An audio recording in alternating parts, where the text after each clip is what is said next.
오늘 본문 말씀은 5절, 8절만 같이 읽었어요. 그런데 이 누가복음 읽어보시면 이 오늘 본문 말씀을 잘 이해하기 위해서는 1절부터 13절까지 다 읽어야지만 이해가 될 수 있습니다. 근데 너무 유명한 말씀이어서 좀 생략을 하고 5절부터 8절까지만 읽었습니다.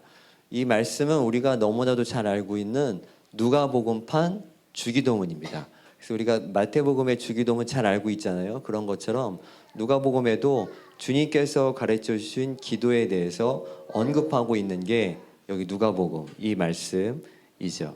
근데 여러 가지 차이점이 있는데 누가복음에 나타나고 있는 주기도문의 큰 차이점은 뭐냐면 우리 하나님 아버지를 부를 때 아버지라고 부른다는 겁니다. 네, 아버지라고. 마이크가 괜찮은 거죠? 네, 이게 제가 실력이 없어서 자꾸 기구 탓을 하는데 하울링이 들리는 것 같아요. 아버지에 대해서 얘기를 하는 거죠. 하늘에 계신 우리 아버지 하나님 뭐 이런 식의 기도였는데 주기도문은 다 빼고요. 아버지라고만 이 기도를 시작하고 있어요. 매우 중요합니다. 매우 중요해요. 아버지라고. 근데 이거 아버지라고 기도하고 아버지라고 부르면서 이러이러한 기도를 해라라고 말씀하시면서 그 기도에 대해서 가르쳐 주시기를 비유로 설명하시면서 5절 얘기하신 겁니다. 그래서 오늘 우리가 읽으신 본문 말씀 5절을 보시면 또 이르시되라고 되어 있어요. 또 이르시되. 그러면 또 이르시되라고 이런 말이 나오면 그 앞에 거를 봐야겠죠. 주기도문 얘기하시고 또 이르시되 어떤 비유를 하나 말씀하시는 거예요. 그 비유의 내용이 오늘 본문 말씀인데 약간 복잡합니다. 잘 들으셔야 돼요. 어떤 사람이 있어요. A라는 사람이라고 치죠. A가 있는데요. A가 갑자기 밤중에 B 집에 찾아간 거예요. B 집에 찾아가서 우리 집에 C라는 친구가 왔는데 그 친구한테 줄 게 없다. 그러니까 네가 빵을 내놔라 라고 얘기를 하고 있는 겁니다. 그랬더니 그 B가 그 밤에 이렇게 얘기를 하는 거죠. 오늘 읽은 말씀에 보니까 뭐라고 하고 있냐면 7절에 그가 대답하기를 나를 괴롭게 하지 말라.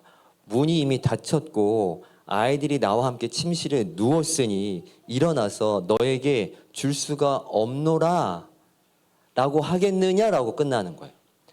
그러니까 지금 우리 집에 친구가 찾아와서 이 친구한테 줄 게 없으니까 남의 집에 가서 먹을 걸 달라고 한 건데 이 먹을 거를 달라고 요청받은 사람이 문이 닫혔고 내가 아이들과 자고 있으니까 줄 수 없다 라고 말을 할 수 있다고요? 없다고요? 없다는 거예요. 오늘 본문 말씀은 없다고 얘기하는 거예요. 그럴 수가 없다. 그러면 안 된다라고 얘기를 하는 거죠. 지금 우리 상식으로는 잘 이해가 안 되죠. 그러니까 은혜가 안 되잖아요, 지금. 왜 줘, 그거를? 막 이런 분위기인 거죠, 지금. 그래, 이게 어려운 얘기인 거죠. 복잡하고 어려운 얘기고 통독하다 읽을 때 뭔 소리인지 모르고 훅 지나갈 수가 있는 이야기인데 이 내용을 자세히 뜯어보면 이 안에 굉장히 놀랍고 재미난 이야기들이 있어요. 근데 지금 우리 집에 손님이 왔으니까 빵을 얻으러 가는 사람의 상황이 얼마나 더 무례하고 황당한 거냐면 그 당시 문화를 알면 더 잘할 수가 있습니다. 그 당시 문화는 한 마을이 공동으로 화덕을 같이 썼어요. 주식이 빵이니까 빵을 구워야 되는데 집집마다 화덕이 있을 수 없잖아요. 그래서 공동으로 화덕에서 빵을 구워요. 우리 키르기스탄은 아직도 그렇게 합니다. 그 마을에 대표되는 화덕집이 있어요. 근데 그것이 비즈니스화 돼서 그렇지 이게 옛날부터 내려오던 문화인 거예요. 마을마다 공동으로 쓰는 화덕이 있고 그 화덕에서 불을 계속 지피면서 그 화덕에서 모든 주택들이 가구들이 빵을 구워서 먹었습니다. 공동 화덕이기 때문에 대충 누구네 집 형편이 어떤지를 다 알아요. 누구한테 빵이 얼마나 있는지를 알아. 네? 그런 상황인 거예요. 그리고 그 당시 유대인들이 먹던 빵의 크기가 한 번 구우면 어떤 크기로 나오냐면 이렇게 지름이 60cm 정도 된대요. 그러니까 엄청 큰 거죠. 엄청나게 큰 빵을 구워서 먹거든요. 근데 지금 이 사람이 빵을 몇 개를 구하는 거죠. 그 큰 빵을 3덩이를 구하는 거예요. 도대체 어떤 손님이 왔는지 내가 알 수가 없어. 도대체 어떤 손님이 왔길래 그 밤에 이렇게 큰 빵을 3덩이나 달러 가는지 너 얘기하는 거 아니야? 이해할 수가 없는 거죠. 저 같은 사람이 왔는데 빵 3덩이를 구하겠습니까? 그건 확실히 아닌 거 아시겠죠? 저는 아니에요. 근데 이 빵을 지금 구하고 있는 거지. 이거 빵을 이 3덩이나 이 3덩이여야지만 먹일 수 있는 손님이 온 겁니다, 지금. 굉장히 무리하게 요구를 하고 있는 거예요. 지금 오바해서 요청하고 있는 겁니다. 이거는 밤에 찾아온 것만으로도 허락이 안 되는데 지금 이 야밤에 이 큰 빵 3덩이를 구한다는 것은 상식에도 어긋나는 아주 이상한 행동을 이 당시 문화로서는 이해할 수 없는 것을 요청하고 있는 거죠. 근데 지금 이 본문은 뭐라고 하는 거냐면 그럴 수 없다는 거예요. 내가 지금 누워있고 애들도 자고 있고 문이 닫혔으니까 내가 줄 수 없어 라고 말할 수 없다고 얘기하는 거지. 왜 그러냐면 두 번째 문화를 알아야 돼요. 두 번째 문화는 뭐냐면 이스라엘 사람들, 그러니까 고대 근동 지방, 얘가 이제 아시아권이거든요. 이쪽 사람들에게는 어떤 문화가 있었냐면 개인주의가 아니고 공동 운명 공동체라는 인식이 엄청 컸어요. 그러니까 어떤 사람의 수치는 그 집의 수치가 아니고 우리 온 마을의 수치인 거예요. 그 동양인들 가운데 우리가 특히 한국 사람들 많이 쓰는 말 있잖아요. 서너 개라는 말, 약간 불분명한 말들 있잖아. 그 몇 개지? 이런 말들. 키르기즈는 이걸 이해 못 하거든요. 서너 개. 근데 우리나라 사람들 잘 이해하잖아요. 서너 개 사와라. 그럼 애들이 서너 개를 사오잖아요. 이게 이제 우리나라 문화거든. 몇 개인지 모르지만 난 사올 수 있어요. 또 한 가지 희한한 언어가 있잖아요. 뭔지 아세요? 우리라는 말을 그렇게 많이 써요. 아무데나 우리라고 쓰잖아요. 우리 아내, 뭐 우리 남편. 공용으로 씁니까? 근데 우리는 아무렇지도 않게 우리란 말을 쓰거든요. 그러니까 너무나도 잘 아는 이제 문화라는 거 우리가 다 알고 있지. 근데 우리라는 말을 쓰는 이 근거가 뭐냐면 아주 오래전부터 우리는 이 정착민으로서 농경사회를 이뤘던 사람이에요. 그러니까 모든 일을 농경사회에서는 혼자 할 수가 없는 문화인 거지. 그러니까 모든 일을 다 마을 전체가 같이 해야만 했었어요. 같이 해야지만 쌀을 먹을 수 있고 밭에서 채소를 얻을 수가 있었던 거지. 서양은 그렇지 않습니다. 서양은 사냥 문화예요. 혼자서 사냥개가 있으면 말을 타고 와서 자기가 하던 시대였던 거지. 그러니까 다 개인주의가 굉장히 발달했던 곳이고 우리 동양권은 공동 문화가 굉장히 발달했던 곳. 그래서 우리란 말을 잘 쓰는 거죠. 고대 근동의 아시아 팔레스타인 지역도 마찬가지였어요. 우리라는 개념이 굉장히 강했습니다. 한 마을이 빵을 공동 화덕에서 같이 구워서 먹을 정도니 같이 한 공동체인 거지. 가족 공동체. 그래서 집은 따로따로 떨어져 있지만 저 집에 어떤 문제가 생기면 그들만의 문제가 아닌 거예요. 내 문제가 되는 거죠. 누가 아파? 그럼 그 집안의 문제가 아니고 우리 집안의 문제인 거예요. 같이 해결해야 되는, 이게 너무나도 당연한 그 당시의 상식이었던 거예요. 우린 약간 이해하지 못하지만 당시 문화로는 당연한 상식이었다는 거죠. 그러니까 우리 집에 손님이 왔어요. 고대 근동에서 손님 문화는 신이 보내준 선물이라고 생각했거든요. 근데 그 신이 보내준 선물인 손님이 우리 집에 왔는데 대접을 제대로 못해. 그러니까 창세기 읽으면서 그런 거 많이 보잖아요. 대접 못하니까 딸까지 내주는. 그러니까 손님을 잘 대접을 해야 돼. 만약에 못하면 어마어마한 수치인 겁니다. 근데 그것이 그 집안만의 수치가 아니고 누구의 수치라고요? 온 마을의 수치인 거예요. 그러니 내가 지금 집에 빵이 없어.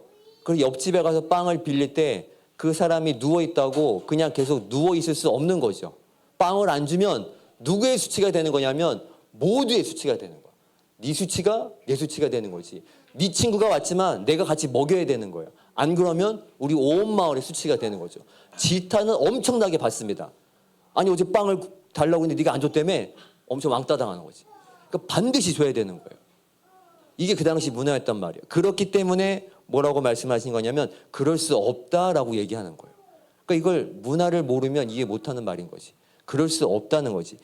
이미 누웠고 문이 닫혔고 애들이 자고 있지만 그러함에도 불구하고 그렇게 할 수 없다.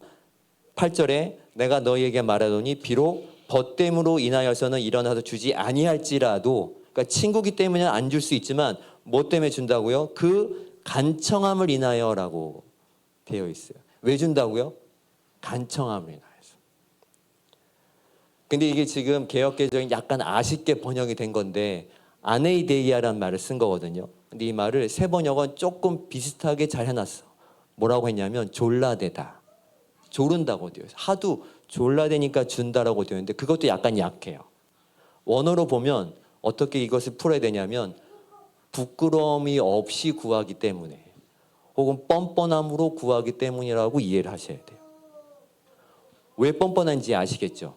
내가 뻔뻔할 수 있는 거예요. 왜? 내 수치가 너의 수치가 되거든. 그리고 이것은 반드시 같이 해결해야 될 문제인 거죠. 왜냐하면 그 사람과 내가 같은 운명 공동체거든. 그러니까 뻔뻔하게 구할 수가 있는 겁니다. 제가 오늘 이 설교 제목을 쓰다가 말았는데 안 썼어요. 욕먹을까 봐. 원래 뭐였냐면 주눅보다 뻔뻔함입니다. 주눅 들면 안 돼. 뻔뻔해야 돼. 이게 왜 중요하냐면 잘 생각해 보세요. 내가 뻔뻔하게 구할 수 있는 대상이 이 세상에요. 딱 하나 있습니다. 딱 하나. 저는 둘. 기준이한테 제가 뻔뻔하게 구할 수 있어요. 이런 친구가 있거든요. 뻔뻔하게 구할 수 있는 친구가 있어요. 근데 이런 친구 말고 보통의 사람들은 뻔뻔하게 구할 수 있는 대상은 누구죠? 누구한테 뻔뻔하게 구할 수 있을 것 같아? 엄마 아빠. 똑똑해요. 눈치가 있잖아. 엄마 아빠죠. 우린 부모님에게 뻔뻔하게 구할 수가 있어요. 오늘 이 말씀에 이 간청하다라고 이 번역해버린 이 말을 우리는 부모님에게 얘기할 수가 있는 것이죠. 아나이데이아, 부끄러움이 없이 뻔뻔하게, 마치 맡겨놓은 것처럼, 언제 맡겨놓은 것처럼 지들이 찾아가는. 제가 한번 얘기했는지 모르겠는데 우리 첫째 시원이가 이제 대학에 갔지 않습니까? 여러분 기쁘게도 기숙사에 들어갔습니다. 그래서 자주 안 봐도 돼. 얼마나 기쁜지 몰라. 아주 자주 볼 때는 힘들어 죽을 바야. 진짜 열이 이렇게 오르고 막 그랬거든요. 근데 이제 가끔 보거든요. 너무 기뻐요. 막 사랑에 이렇게 샘솟아 막. 그 내가 주물 부부가 사랑이 커진다는 얘기를 좀 이해하겠어. 너무너무 좋아요. 근데 가끔 떨어져서 이제 만나는데 애틋해지거든요. 근데 우리가 대화를 할 때 얘가 이 대학에 들어가면서 핸드폰이 생겼고 카톡이 생겼어요. 그래서 이제 카톡으로 우리가 대화를 해요. 그래서 우리가 카톡방에 하나 만들었거든. 세종 가족방이라고. 그래서 모든 대화를 가족방에서 다 해. 근데 어느 날 갑자기 개인톡을 보냈더라고. 그것도 아버지 하면서. 이 자식이. 왜 보냈겠습니까? 돈이 필요합니다, 아버지라고. 이놈의 새끼가. 아들놈들은 키워봤자 소용이 없어요. 아버지, 건강하십니까? 가 아니야. 아버지, 돈이 필요합니다. 아버지, 돈이 필요합니다. 돈을 다 썼습니다. 어마어마한 돈을 가져갔거든요. 용돈 받은 거를 다 써버렸대. 그러니까 이럴 때만 찾더라고. 근데 아주 뻔뻔해요. 근데 또 반면에 저한테 이제 이런 아들만 있는 게 아니고 또 셋째 시울이라고 있지 않습니까? 시울이는 저를 닮았어요. 얼마나 애가 거룩하고 착한지 몰라요. 거의 예수지 예수 거의. 이 친구는 완전 반대. 얘는 뭐 달란 얘기를 안 해요. 시울이는. 오히려 반대예요. 뭘 사면 계속 잔소리를 해. 그래서 제 아내 예지가 되게 싫어해요. 같이 쇼핑을 절대 같이 안 가. 왜냐면 계속 잔소리 하거든. 엄마 그게 왜 필요해? 있지도 않잖아. 계속 이 잔소리해. 그래서 꼭 제 아내가 시우리를 쇼핑 갈 때 꼭 떼놓고 갑니다. 방해된다고. 그래서 시우리는 내가 이렇게 하고 싶었던 얘기를 저는 대부분 참거든요. 특히 제 아내한테 할 얘기를 이렇게 밥상머리에 앉아가지고 예지가 이상한 말 하고 했을 때 내가 이렇게 욱 했던 말을 이렇게 삼켜요. 근데 우리 시우리는 그걸 뱉어버려요. 얼마나 고마운지 몰라. 아주 생명의 은인이야. 얘가 없으면 나 아마 우울증으로 죽을 뻔했을 거야. 그냥 딱 내 박선한 외부용 버전 말을 해버려. 그냥 예지한테. 그걸 왜 사? 필요 없잖아. 이거 딱 얘기해버려. 그래서 저는 말을 하지 않거든요. 뭐 사면 그냥 사는가 보다. 뭐 하면 그냥 그런가 보다. 근데 시우리 얘기를 해요. 그러니까 희한하게 우리 시우리는 뭘 달라고 하지 않는데 사주고 싶어져. 그게 아버지 마음인 거예요. 얘가 나한테 뭘 맡기지 않았는데도 불구하고 뭘 주고 싶은 게 아버지, 어머니 마음이라는 거지. 그러니까 자녀가 이것 때문에 뻔뻔하게 간청할 수 있는 거, 아나이데이아를 할 수가 있는 겁니다. 마치 자기한테 하나님께 맡겨놓은 것처럼 구할 수가 있는 거지. 근데 제가 아까 말씀드렸잖아요. 주눅보다 뻔뻔입니다라고 말했던 이유가 뭐냐면 보세요.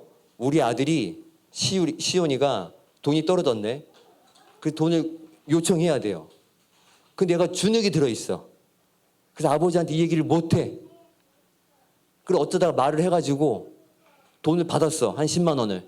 그때 너무너무 미안해하는 거예요. 막 어쩔 줄을 몰라하고 막 눈치 보고 급기야는 집에 와서 아버지 화장실 써도 됩니까? 뭐 이따위 소리 하면 어떻게 되죠? 두들겨 맞아야지. 근데 자식이 이런 걸 요구했다고 그래서 주눅 들어있는 모습을 기뻐할 아버지는 하나도 없습니다. 진짜 아무도 없어요. 여기 그런 사람 있나? 누이 동진이 봐? 갑자기 얘기했던 동진이 이렇게 쳐다보더라고. 이상한 거죠. 그런 아버지는 없어요. 그런 어머니는 없는 겁니다. 안 달라고 그러면 주고 싶어 안 달이고, 달라고 그러면 네가 언제 맡겨놨냐 하면서 주는 게 아버지라는 거지. 그래서 자식이요, 건강한 하나님과, 그러니까 건강한 아버지와 자녀의 관계 안에서는 아나이데이아 하는 것이 자연스러운 거예요. 왜? 아버지와 자녀가 운명 공동체거든. 자, 그러면 서론으로 다시 돌아갈게요. 이 말씀은 사실 누가복음판 주기도문이거든요. 주기도문은 기도할 때 하나님을 뭐라고 부른다고요? 아버지라고만 불렀어요. 아버지라고만 불렀다고. 근데 이 말씀이 어떻게 끝난 줄 아세요? 우리가 읽진 않았지만 13절에 같이 읽어볼까요? 13절 읽겠습니다. 시작. 너희가 악할지라도 좋은 것을 자식에게 줄 줄 알거든 하물며 너희 하늘 아버지께서 구하는 자에게 성령을 주시지 않겠느냐라고 말씀하세요. 누가복음의 주기도문은 아버지로 시작해서 아버지로 끝나는 겁니다. 아버지로 시작해서 아버지로 끝나는 그 안에 있는 내용은 뭐예요? 뻔뻔하게 구하라는 거예요. 그래서 여러분, 우리 기도 가운데 가장 잘못된 기도가 뭔 줄 아세요? 틀리게 기도한 게 아니고 안 올려진 기도예요. 다시요. 안 올려진 기도가 가장 잘못된 기도라고요. 모든 기도는 다 주님께 올려드리는 거예요. 구하고 찾고 문을 두드리는 겁니다. 구하고 찾고 문을 두드리기 똑같은 말인 거 3번 반복한 거예요. 그만큼 간절히 찾으라는 거예요. 유대인들이 3번 강조한 얘기는 완결이에요. 이렇게 하라고 딱 얘기하시는 거예요. 찾으라, 구하라, 문 두드리라 똑같은 말이라고 3번 강조하셨어요. 그런데 우리들이 이걸 구하지 않는 거지, 하나님께. 너무 개인적인 거 아니에요? 너무 속 보이는 거 아니에요? 그때 그거 했는데 또 구해요? 근데 그때 이걸 기도해가지고 잘못해가지고 또 이거 엎어졌는데 똑같은 죄를 저질렀는데 이걸 또 구하란 말이에요? 우리가 자꾸 주님과 딜을 하거나 거리를 둬 스스로 자기의 악함으로 인하여서 하나님과 스스로 거리를 두는 것만큼 어리석은 게 없는 겁니다. 죄 짓는 건 당연합니다. 여러분, 죄 짓는 건 당연한 거예요. 어쩔 수가 없어요. 하지만 날마다 그 거룩하신 하나님 아버지 앞에서 나를 온전히 세워서 한 걸음씩이라도 주님께로 나아가는 게 중요한 거라. 하나님의 자녀는 아버지를 향해 갈 수가 있는 겁니다. 똑같은 죄를 저질렀지만 집을 나가는 게 아닌 거예요. 아버지, 제가 10번째 같은 죄를 저질렀습니다. 저는 더 이상 아버지 집에 살 수가 없습니다. 그리고 집을 나가버려. 진짜 불효죠. 아닌 거예요. 그런 것이 반복된다 할지라도 거룩하신 그 아버지와 함께 거하기를 원하면서 그 아버지를 닮아가기 위해서 오늘 하루도 무지무지 애를 쓰는 삶을 아버지께서 원하신다고요. 완벽한 삶을 원하시는 것이 아니고 아버지를 향해서 다가오는, 아나이데이아 하면서 다가오는 그 자녀를 원하시는 분이 우리 하나님 아버지이신 겁니다. 그러니까 실수가 있고 실패가 있잖아요. 그 실수와 실패를 우리 하나님은 오히려 기뻐하세요. 저는요, 우리 내 자녀가 태어날 때부터 완벽해서 모든 게 다 좋아. 그래서 아빠, 엄마가 필요 없는 아이야. 전 이런 것보다 오히려 아빠, 엄마의 가르침과 도움이 필요한 아이들이 더 좋습니다. 아버지, 어머니가 없으면 살 수 없는 아이로 자라는 게 저는 더 기쁘다고요. 우리 시우가 2살이 아니지, 한 돌이 되기 전부터 그림판에 있는 그림을 다 맞췄거든요. 글씨가 어디 있는지를 대충. 그러니까 글자는 못 읽어도 이 그림의 글자가 어디 있는지는 다 알아. 그래서 이렇게 책을 펼쳐서 어디 말하면 딱 자기가 그 책을 펼쳐서 그 그림이랑 글자를 매칭하는 거를 돌 전에 했어요. 전 정말 천재인 줄 알았습니다. 천재가 아니라는 걸 깨닫는 거 금방이었지만 아무도 천재인 줄 알았어요. 근데 얘가 그렇게 글을 읽는다고 벌써 돌 때부터 저는 엄마 아빠가 필요 없습니다. 저는 제 길 가겠습니다. 이게 좋을까요? 아니면 자기가 다 할 수 있지만 할 수 있음에도 불구하고 나이 들고 힘없는 엄마 아빠를 구하고 찾고 아우 나 엄마 없으면 아무것도 못하지라고 말하는 자녀가 좋을까요? 후자죠. 하나님을 필요로 하는 자들이 효자 효녀입니다. 하나님 아버지를 필요로 하는 자들. 하나님 없이도 잘 살 수 있어요 라는 것보다 뻔뻔하게 아나이 대의하면서 전 하나님 없으면 살 수 없습니다. 하나님 없이는 이 일을 절대로 할 수 없습니다. 아버지 없이는 절대로 전 이렇게 살 수 없어요라고 말하면서 주님께 나아갈 수 있는 자들. 하나님께서 이 밤에 그런 자들을 찾고 계세요. 실수 실패를 반복한다 할지라도 아버지를 향해 갈 줄 아는 사람들. 그래서요, 잘 보면 실패와 실수를 조금 많이 했던 사람들, 왕년에 비행기 좀 탔던 사람들이 목회도 잘해요. 그래서 제가 목회를 잘 못해요. 그래서 기준이도 별로인 것 같아요. 기준 목사도 별로 비행을 안 해봤던 것 같아요. 진짜 그래요. 옛날에 잘 놀던 사람들 권사님이 되십니다. 그리고 얼마나 잘 품어주는지 몰라요. 얼마나 잘 품어주는지 몰라. 그러니까 실수가 용납이 되는 거예요. 근데 실수해보지 않고 비행기 안 타본 사람들은 이해를 못하는 거지. 어떻게 저렇게 살 수 있어? 그러니까 청소년 생활 제가 잘 못해요. 이해를 못하는 거지. 왜 공부를 안 해? 왜 저렇게 행동해? 왜 저런 말을 해? 왜 저렇게 놀아? 죄송합니다. 저의 그 과거를 제가 이렇게 밝히게 되네요. 이해가 안 돼. 이해가 안 돼. 난 도대체 이해가 안 돼. 그래서 목회를 못 한다고. 그래서 이해가 안 되는 거지. 근데 잘 놀던 권사님들은 이해가 되는 거야.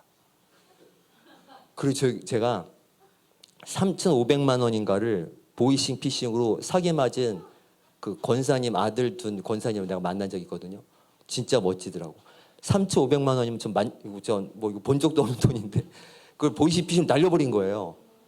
그래서 그걸 막 은행 다니면서 찾으면서 막 난리를 치더라고. 난리를 치는데 난리를 치지만 막상 자식한테는 정말 쿨하게 얘기하시죠. 자기도 그런 실수해봤다고. 자기도 그렇게 사기 맞아 본 적이 있다. 괜찮다. 그럴 수 있다라고 얘기하면서 이런 어디서 들은 얘기라고 하시면서 얘기를 하시는데 왜 자동차의 백미러가 작은 줄 아니? 그리고 앞 유리는 큰 줄 알아? 지나간 거는 작게 보고 앞에 오는 건 크게 보라고. 백미러는 작고 앞 유리는 큰 거야. 들어가서 게임 한 판 해. 엄마는 담배 한 대 피우고 들어갈게. 얼마나 멋있어. 진짜 너무너무 멋있어. 정말 딱 내 스타일이야. 뭐 그런 거 아니겠어요? 그러니까 실수를 해보니까 놀고 놀아보니까 이게 이해가 되는 거지. 그래서 우리 가운데 실패가 있고 실수가 있는 하나님의 사역자들은요, 두려워하지 마십시오. 하나님 아버지께서요, 그 실수와 실패를 공과로 바꿔주세요. 그래서 결국은 당신을 닮은 자녀로 만들어 가십니다. 얼마나 멋있는 하나님이세요. 그 실수를 용납하지 못하시고, 실수를 그거를 어떻게 해결 못하셔가지고 쩔쩔매는 분이라면 우리 하나님이 될 수 없죠. 그분은 저와 여러분들의 실수와 실패마저도 그 가운데 아나이 대의하면서 뻔뻔하게 구하는 저와 여러분들을 받으셔서 그 실수와 실패마저도 하나님의 완전하심으로 바꾸어 주시는 분이 저와 여러분들이 믿고 있는 하나님 아버지이십니다. 우리 마라나다 공동체, 이 GM 공동체가 막 구하는 것들이 있잖아요. 우리 뻔뻔하게 구해야 돼요. 아나이 데이아 해야 됩니다. 네, 아나이 데이아. 진짜 아나이 데이아 정말 신학교를 한다고 그래가지고 할 때 신학교를 한다고 해가지고 할 때 못 살겠어 할 때 구하시는 거죠. 난 잘 모르겠어. 그냥 구하는 거지. 할렐루야지 뭐. IMC 도대체 왜 하는지 힘들어 죽겠는데 그거 하는 거죠. 아나이 데이아 하는 겁니다. 뻔뻔하게 진짜 얼마나 기쁩니까? 그러니까 하나님께 구할 수 있는 사람들과 함께 있다는 게 은혜인 줄을 믿으시기 바랍니다. 여러분 저렇게 뻔뻔하니까 구할 수 있는 거예요. 저렇게 뻔뻔하니까 하나님께 계속 구할 수 있는 거지. 진짜 하나님과 자녀 안에 이 관계가 명확한 사람들은 주눅 들어 있지 않습니다. 이걸 어떻게 구해? 이거 한다고 되겠어? 라고 하지 않아요. 일단 되든 안 되든 구하는 거죠. 신학교 합시다. IMC 합시다. 뭐 합시다. 얘기할 수 있는 거죠. 아무도 아멘을 안 했어요. 기준은. 와, 이렇게 조용하냐? 깜짝 놀랐네. 와, 진짜. 와, 나 정말 짱이야. 이 공동체 짱이야. 내가 수많은 곳을 다니지만 여기가 짱이야. 이래서 옛날에 주님 이런 얘기를 하신 것 같아. 아, 진짜 그 뭐라고 했지? 선지자가 고향에서 대접을 못 받는다고. 정말 난 여기 너무 힘들어. 난 정말 너무 힘들어. 나 제발 안 불렀으면 좋겠어, 나 여기를. 이렇게 아멘을 안 하는 공동체는 정말 와, 내가 진짜 팔도를 다니는데 여긴 처음이야. 뭐 그럴 수 있어요. 그럴 수 있어. 몰라. 뭐 아멘 하든 안 하든. 하여튼 우리 기준 목사님 계속 구하니까. 하여튼 저분과 같이 있는 사람들은 아나의 대의하면서 살아야 되는 거예요. 하나님 주십시오. 달라고 기도하는 거죠. 그래서 여러분, 우리에게 주님께서 주시는 것들을 기대하시면서 정말 아나의 대의하시면서 주눅들지 말고 뻔뻔하게 주님께 구하는 이 밤이 되기를. 아멘을 하려나 모르겠습니다. 주님의 이름으로 축복합니다. 아멘입니다. 정말 아멘입니다. 그러면요, 주님께서 무엇을 주십니까? 오늘 말씀은 이렇게 결론을 맺고 있는 거예요. 구하는 이마다 받을 것이요, 찾는 이는 찾아낼 것이요, 두드리는 이에게는 열릴 것이니라라고 10절에 이렇게 말씀하셨어요. 그런데 막상 주님이 주시는 건 뭐라고 하시는 거냐면 성령을 주신다. 오카는 목사님이 옛날에 이런 얘기를 하셨어요. 성령 안에 좋은 게 다 있다. 전 너무 감동이 되는 말씀이었어요. 왜 좋은 걸 주신다고 성령을 주시지? 항상 성령이 왜 좋은지에 대해서 제가 그것만 풀었거든요. 계속 그것만 해결하려고, 해석하려고. 근데 우리 오카는 목사님 역시 수준이 다르죠. 그러니까 그런 왜 성령이 좋은지에 대해서 풀어가시는 게 아니고 그냥 한마디로 정의를 하시더라고요. 성령 안에 좋은 게 다 있는 거다. 그러니까 성령을 주시면 다 있는 거죠. 그러니까 우리가 왜 구하지 않습니까? 그 성령 안에 있는 풍요로움을, 그 성령 안에 있는 부요함을 왜 구하지 않으십니까? 제가 기도를 해보니까 이 말이 정답이에요. 제가 요즘 기도할 게 있어서 한 달 된 것 같은데 수요일마다 이제 출근하고 뭐 말씀 준비하고 이런 것 하나도 하지 않고 안양에 갈멜산 기도원이 있어요. 거기 지금 매주 가고 있거든요. 그러니까 뭐 한번 그냥 우연히 갔다가 너무 기도가 잘 되는 거예요. 근데 아직도 하루에 4번 집회를 하는데 매일 사람들이 한 70명씩 100명씩 꽉 차요. 아직도 그런 기도원이 있더라고요. 그래서 너무 감동이 됐고, 제가 옛날에 우리 기준 목사님이랑 교회 시작하기 전에 갈멜산에 3일 금식하고 시작했거든요. 근데 그 기억이 나가지고 다시 이제 그 갈멜산을 다니고 있어요. 근데 제가 매주 가서 하루 종일 앉아서 집회하고 기도하고 또 뭐 집회하고 기도하고 나오는데 기도를 하면 할수록 제가 구하는 초점이 명확해지더라고요. 제 육적인 것, 또 제 피로, 내 생각으로 기도했던 것들이 하나씩 떨어져 나가는 게 느껴져. 그리고 가장 좋은 것만 제 기도 내용으로 남더라고요. 여러분, 기도를 깊이 계속 구하고 찾고 문을 두드리는 수준으로 계속해서 깊이 들어가면 결국 남는 게 딱 하나인데 하나님의 것이 남게 됩니다. 하나님의 것을 구하게 되고요. 하나님의 것을 사랑하게 되고, 하나님이 잘 되기를 원하고, 내 아버지가 잘 되기를 소원하고, 내 아버지의 사업이 잘 되기를 원하고, 내 아버지 나라가 잘 되기를 원하는 것이 자녀가 깊이 기도하면 기도할수록 나오는 결말인 거예요. 자, 그래서 요즘 기도하면서 이걸 느껴요. 내 것 때문에 기도하러 갔는데 한참 기도하다 보면 결국 아버지 하나님 나라가 남더라고요. 하나님의 것이 남는 그 수준에까지 우리가 기도를 멈추지 않아야 됩니다. 기도가 얕으면 자기 것을 구하다가 끝나요. 근데 계속해서 기도하고 더 깊이 들어가고 더 깊이 들어가면 결국 오늘 성령이라고 표현하신 하나님의 것, 하나님이 주실 수 있는 그것, 하나님의 나라가 우리 삶 가운데 남게 된다는 것이죠. 여러분, 그때까지 우리가 아나이 데이하면서 뻔뻔하게 주님께 나아가시기를 주님의 이름으로 축복합니다.